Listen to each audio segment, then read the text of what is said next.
നമ്മൾ 1.5 ഗ്ലാസ് അരി എടുത്തിട്ടുണ്ടായിരുന്നു. അത് കഴുകി വൃത്തിയാക്കിക്കൊണ്ട് 4 മണിക്കൂർ കുതിർത്താൻ വെച്ചു. പിന്നെ ഒരു അരിപ്പയിലേക്ക് എടുത്തിട്ടുണ്ട്. ഇനി നമുക്ക് ഇതിൽ വെള്ളം ഊറിയതിന് ശേഷം ഒന്ന് അരിച്ചെടുക്കണം. ഒരു മിക്സിൻ്റെ ജാറിലേക്ക് നമ്മൾ കുറച്ച് അരി ഇട്ട് കൊടുത്തിട്ടുണ്ട്. ഇനി നമ്മളിതിലേക്ക് 2-3 ഏലക്കൻ്റെ കുരുവും കുറച്ച് നല്ല ജീരകവും കുറച്ച് ഉപ്പും ഇട്ട് കൊടുത്തിട്ടുണ്ട്. ഒരു 4 അല്ലി ശർക്കര, ഒരു 1/4 ഗ്ലാസ് വെള്ളത്തിൽ ഒന്ന് ഉരുക്കിയെടുത്തതാണത്, അരിച്ചെടുത്തിട്ടുണ്ട്. നമ്മളിതിലേക്ക് ശർക്കര പാനി ഒഴിച്ചു കൊടുത്തിട്ടുണ്ട്. ഇനി നമുക്കിതൊന്ന് അരച്ചെടുക്കാം. അങ്ങനെ നമ്മൾ അരച്ചെടുത്തിട്ടുണ്ട്.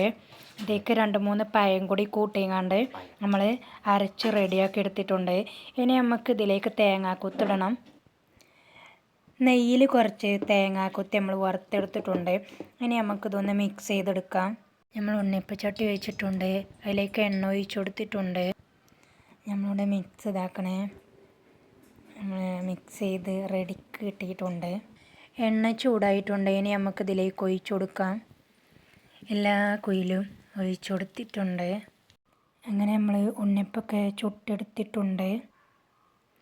അങ്ങനെ ഉണ്ണിയപ്പമൊക്കെ എല്ലാം ചുട്ടെടുത്തിട്ടുണ്ട്.